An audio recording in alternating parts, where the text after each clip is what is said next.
More than 50 injured and many feared dead as a tower block in West London is engulfed in flames.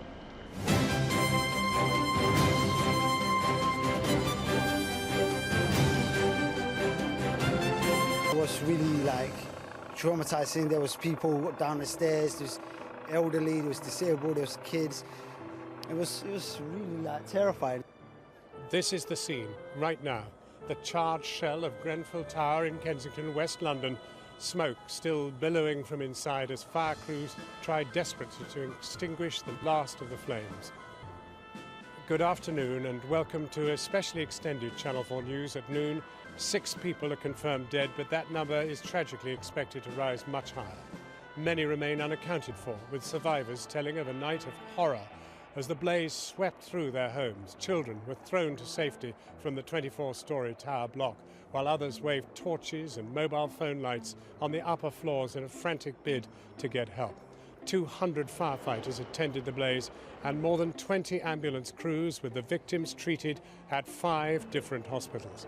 Churches, mosques, temples opened their doors for hundreds of people made homeless with clothes, blankets, food donated to survivors. The London Mayor calls for questions to be answered as it emerged that residents had complained time and time again of the landlord's safety record and warned of an accident waiting to happen. They say warning signs in the block told them to stay in the tower and not to evacuate in the event of a fire. So we're on air for the next half hour, bringing you all the latest from this massive fire at the Grenfell Tower block in West London, just behind me. As you can see, smoke is still billowing from the block, but let me now take you through right to the building itself, and you can see from the 9th floor, just between the branches of that tree, flames billowing from the building. This fire is far from out of control. We've seen it raging on the 16th, the 23rd. All these floors have been alight. This is not under control. There have been no attempts to bomb it with water bombs. I don't know if they have such a thing. But all we've seen is people, if you now move across to the left-hand side of the building, very brave firemen have been going up on extended ladders. That we believe to be the highest ladder that exists in the London force. And quite simply, they're just having to let this building burn its way through. And nobody knows whether it'll remain standing or whether there is a serious risk of it falling. Every area, including the coloured school in front of you, in front of the block, has been evacuated. Everywhere around here has been evacuated. We're as near as you're allowed to get.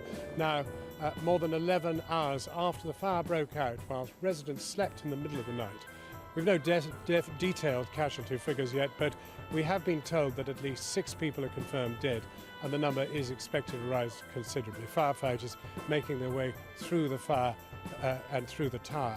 It's an extremely difficult arena in which to operate. Another 50 people have been taken to hospital. Now, our first report is from Asad Beg. He spent the night at the scene and watched the awful events unfold. Imagine the horror, trapped in a 24-storey block as it's swept by fire. The Grenfell Tower in West London, home to over 100 families. But this morning, an unknown number of people are dead and dozens are in hospital after an inferno engulfed the full height of the block in the early hours. Today, eyewitnesses told of their nightmare. Just slammed the door shut. I knew immediately what situation it was, so what I done is I wear up some towels and immediately notified my wife. He said, let's fire, we need to get out of here. You know, just picked up some towels, wrapped it around the kids' heads. Barely had time to put shoes on, just stumbled on one over another. There was no fire alarms anywhere because we don't have a kind of integrated fire alarm system. It's just everyone's house for itself. So I kind of went back inside the house, looked out the window. I started looking down the window. Like I had to really pull myself out to look down the window from the 17th floor. And I see the fire blazing and coming up really fast because of the cladding. The cladding was flammable and it just caught up like a matchstick. Within an hour, it started spreading and getting worse. Now it got to, we saw people looking out the window screaming help, help, flashing their lights and everything. And now all those windows, people are gone. Quick, guys, save a life. Firefighters say they were called to the scene shortly before 1 a.m. The first crews were on scene in under 6 minutes and found a rapidly developing fire. As you can appreciate from looking at the building now, This has been a very serious and a very complex fire. This morning in West London, with the building still ablaze, neighbours have been describing their helplessness. I just saw the flames, and I've been here for about 5 hours, and it was horrific because I saw families screaming, and people on the edge. It looked like they wanted to jump out. There were just people screaming from the windows, and you can see people that were flashing their lights and that. And then people were, I think, waving pieces of clothes or something out the window, and then there was debris falling off the building. I feel very helpless because we can watch the fire burning in terrible flames, and people are dying inside, including children. On the streets around the tower block today, people are desperately searching for their loved ones. An emergency rest centre has been opened for those now homeless, as this community tries to rally in the face of such unimaginable tragedy. Asad Beg, who was here very soon after the fire began. And just to confirm that the emergency services are saying now that there is no danger that the tower will collapse. But what there is a danger of is a lot of this sort of stuff which is blowing around all the streets here. It's filthy, it's light, but it's coming down in huge quantities. So what do we know now so far about what happened? Grenfell Tower in North Kensington has 120 flats, so it's thought several hundred people live there, though it's not known how many were inside last night. The fire started just before 1 a.m. in the morning as on the 4th floor. It then spread rapidly, engulfing the entire 24-storey structure. 200 firefighters were sent to tackle the blaze. The tower was built in 1974, but it had undergone a major refurbishment completed only last year, which did include an overhaul of the heating system. Now, the fire service says it is still working to bring the fire under control almost 12 hours after it first broke out on the lower floors of the building. Throughout the morning, eyewitness testimony has been emerging from those who escaped from the fire. Here are a few of those that we've been hearing from, and be warned, some of their stories are upsetting. 1:45 exactly. I was sitting at home and I've heard sirens of fire and police cars, and I looked at my living room window and I saw them all passing through. Because it's Ramadan, a lot of Muslim families would have been awake. And, all of them are awake. them. Most of them. So I looked at the window and I saw cars passing by. Yes. So I thought, well, it's something going on. Yeah. So when I went to my bedroom and I opened the curtains and I looked at There it was. and I saw the shocking thing. Do you know which floor you're on? I'll tell you exactly, because I will never forget it. The shocking thing is the fire was like in the middle of the tower. Right. In the left-hand side. Right. I went down, rushed downstairs, wake up my daughter. I said, your auntie's house and your uncle's house is in fire. Wake up. Soon as because she's got their telephone number. By the time we came out, it's like less than 5 minutes. All that side of the block was on fire. Do you know which floor your family live in? One of them was on the 9th floor, and the one missing is on 21st. And we spoken to the one missing, and he was talking to the fire, to the emergency people, telling him what to do in the house. And I spoken to his wife, and she said at the moment they're telling them not to come out. Yes. And they advised her to put towels around the door, edges of the door, and then she sounds calm. Yeah. She sounds very, very calm. Actually spoke to her. I did, inside the flat. Yeah, she was inside, and I spoken with to her. towels on the floor. Yeah, towels in the floor. And I said, try to get a blanket, wet it, and cover the kids with it, and put them in the floor. And she said, we are doing that. 5 minutes, 10 minutes, around that time, phone her back, and she said, smoke are coming so heavily into the. And I said, where is your husband? She said, he's talking to the emergency. They said, they're coming up to us. And then that was the last time we spoken to them. That was the last time. Everything went black instantly. Right. Smoke or flames? Smoke and flames. Flames came from the kitchen, and smoke all over the sitting room and the kitchen. Stay indoors. Stay indoors. Yes, I'll keep saying this. Stay indoors. But we came out via the stairs, fire exits. Yeah. And you disobeyed them. I have to come out, I'm not gonna. This is where is this hazard safety? But there was more fire below, so did you have to run through it? No, we went through the stairs. There was no fire there. Fire in the staircase. No fire, just the smoke, and the flat starts heating up. Yeah. So we have to leave. We've No. tried to get this gentleman who lives next to us. Yeah. I found his son. His son was struggling on the stairs. I told him, where is your dad? He said, he's indoors. And I told him, come on, let's go and try to help. He says, he can't walk. And we saw the fire brigade. They told us, you have to go to the stairs. Fire went quickly. Yeah. Because all plastic, and under the plastic there's some sponge. So the fire was... Yeah. The fire people, they couldn't handle the situation. You know, we're just talking true. We're not saying anything. The outside of the building. The Outside cladding of on the building, outside, just outside. But Yeah. when the fire catches the top floor, Yeah. we can see the windows start falling, and the fire went right inside. There was a couple of people who had good cameras, Yeah. and they said they could sight people, you know, People at the windows. on the windows. Yeah. Yeah. And they said one of them had actually jumped. Oh, God. You know, yes. As I was saying to my friend earlier on, that you know, when I came here, you could actually feel the heat Yeah. coming. You know, the heat of the. Now you're very close. Are you worried the tower's going to collapse? on you? You know, that's why I mean I was out here from say like 1:45, and I went to bed about 6 o'clock. Yeah. You know, wondering, thinking, you know, is it going to fall towards my end, because you know you've got the school in the centre Yes. as well.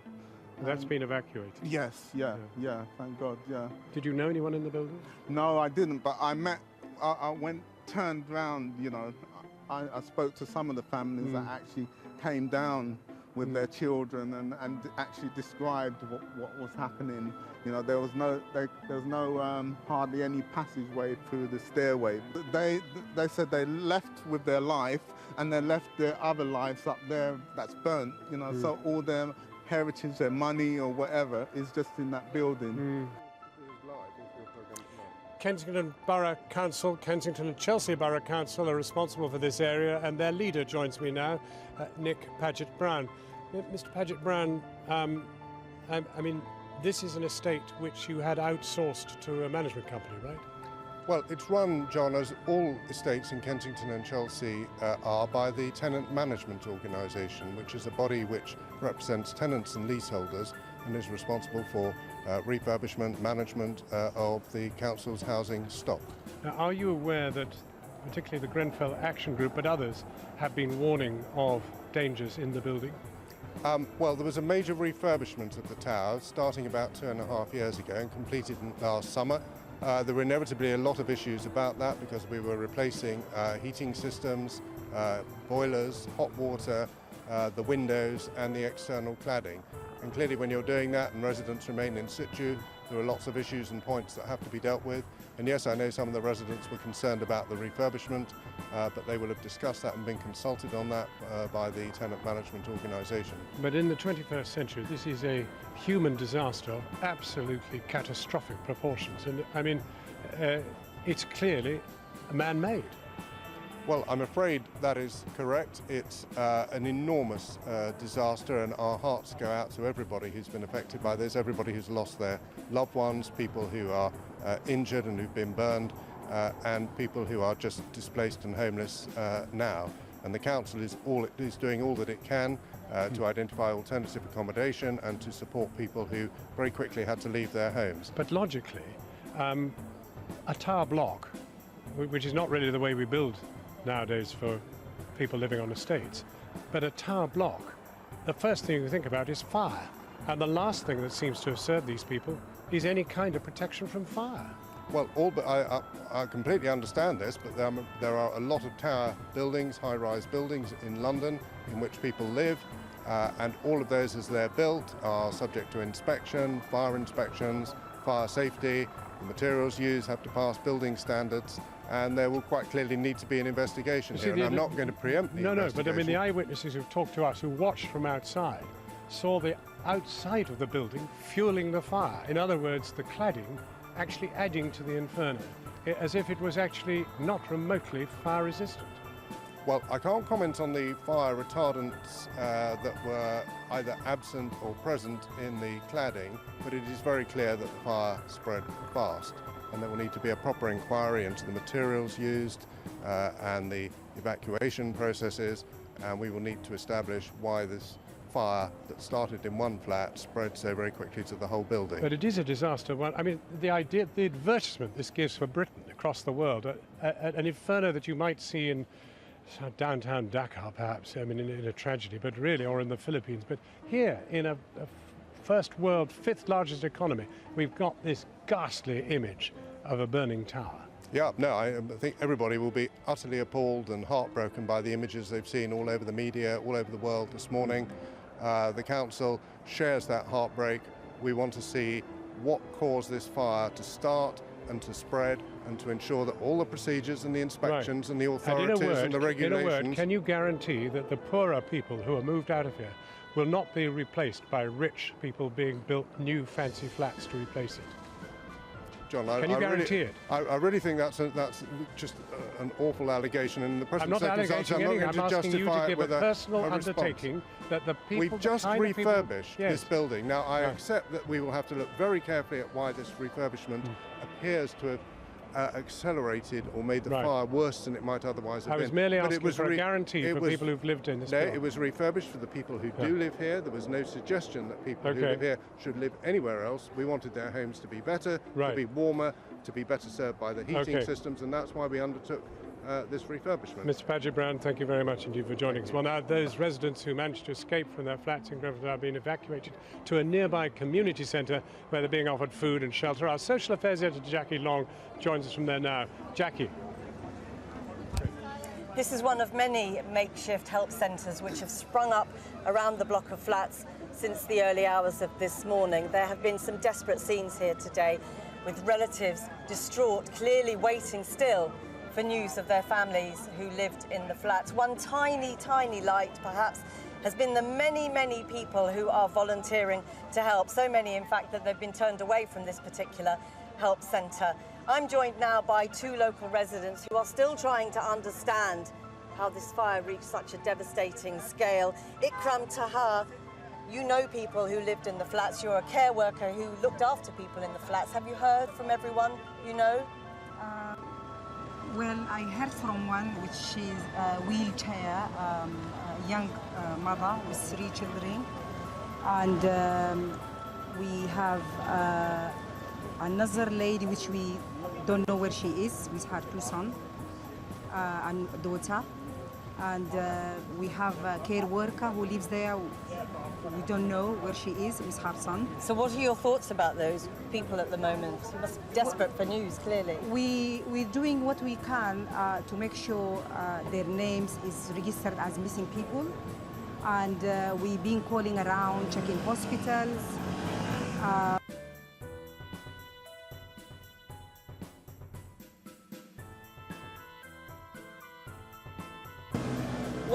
At the beginning, you thought it would be contained? Absolutely. And but after, I mean, at that time when I saw it, it was about time for us to stop eating because of fasting. So after we did that, I had my last glass of water, and then I said, it's going just out of shape. So we have to come out. So me and my daughters, we came out. We left my husband at home with my little one asleep. We came, and we have a cousin who lives just in front of where we are standing, and we've been watching everything from there. I mean, James, would you...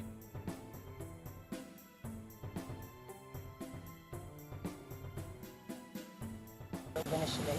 Yeah, the first sighting of the fire, it looked like a self-contained flat, and you would imagine that that would be controllable. Simply, fire brigade would get to deal with that. But from nowhere, the whole building just went up. From the ground floor, what was a contained fire spread to the top, all 27 floors. Within 10 minutes, the whole building was, it was just... I personally thought there was some form of either liquid or gas that was flammable that caused that, but there wasn't. It seemed to be on the outside. And you saw people who were desperate to get out? Oh, it was shocking. There were so many people stuck. There were people crying, banging on the windows. There were children screaming. I mean, it was heartbreaking. I mean, I and my friends tried to go in to get the people out, but we couldn't.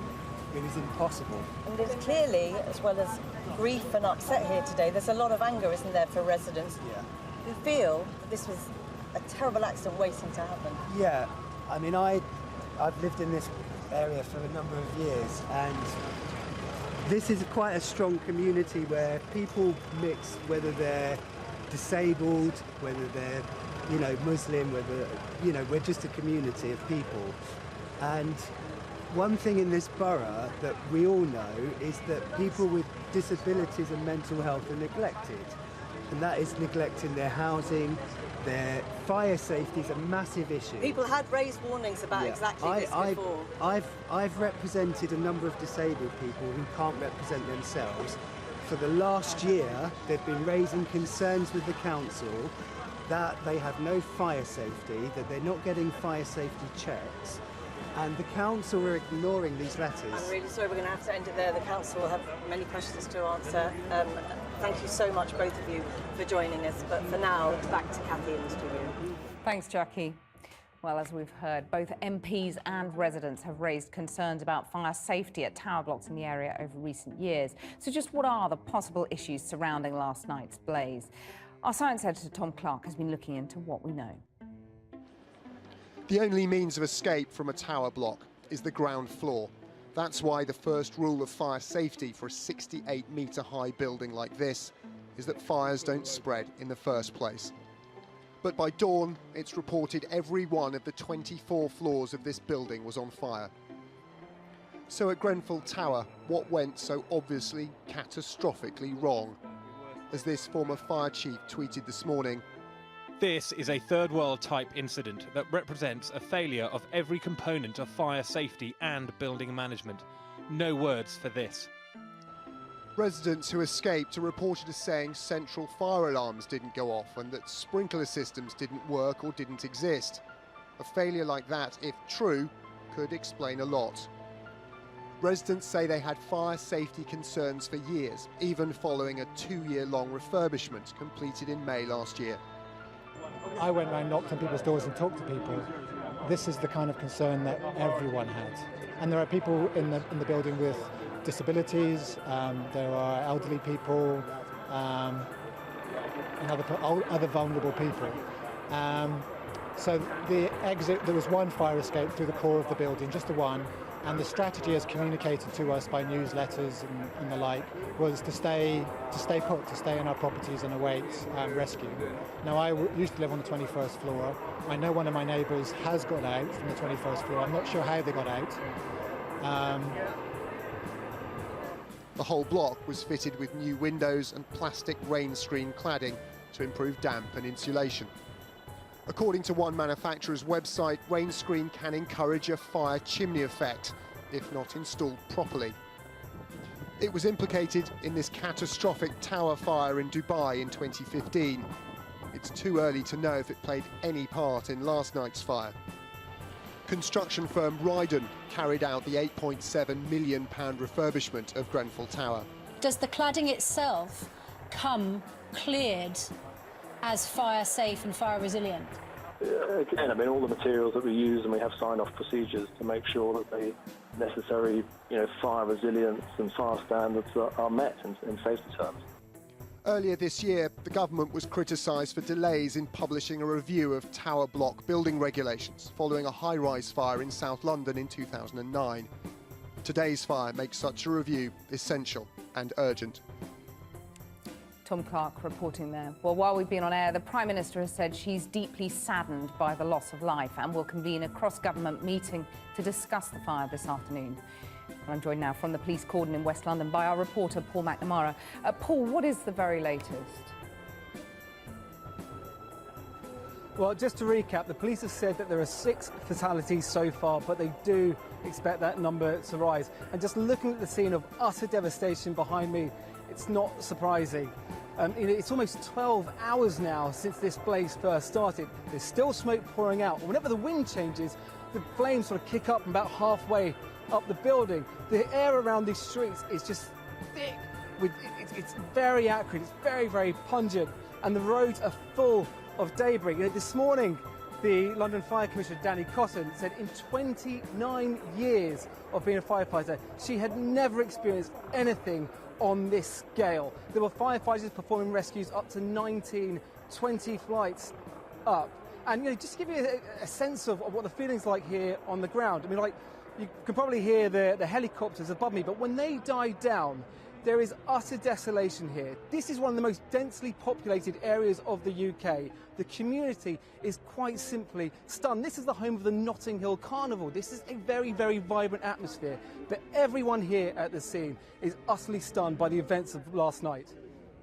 Paul, thank you very much for joining us. Our reporter now, Asad Baig, who spent the night at the scene of the fire, is with me in the studio. And Asad, you arrived very shortly after the fire was first reported, didn't you? Yes, Kathy, I arrived to a towering inferno. It's like nothing I've ever seen before. These red flames had engulfed this building and the smoke was just going into the sky. And the police had set up cordons and neighbours were just standing there in utter shock, just looking up. Not knowing what to do, and also in a sense of helplessness, just watching what their neighbours were going through. And slowly, some of the residents of the tower block began to come out onto the streets.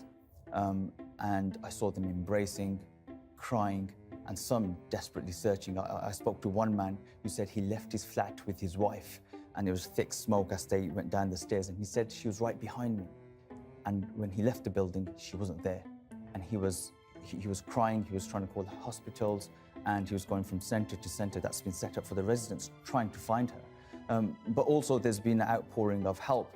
I saw some volunteers from East London, the other side of the city, bring water, food and blankets at 4:30 a.m. in the morning.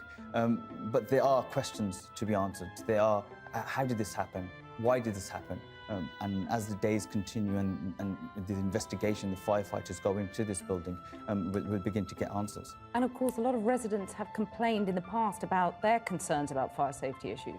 Yes, many were complaining that this was unsafe, and some people that we spoke to said that they didn't hear fire alarms, that there wasn't a system where if one fire alarm goes off, all of them go off. So there was none of that warning. They found out because they saw the flames, or they saw the smoke or smelled the smoke. Asad, thank you very much for joining us and for reporting through the night on that. Thank you.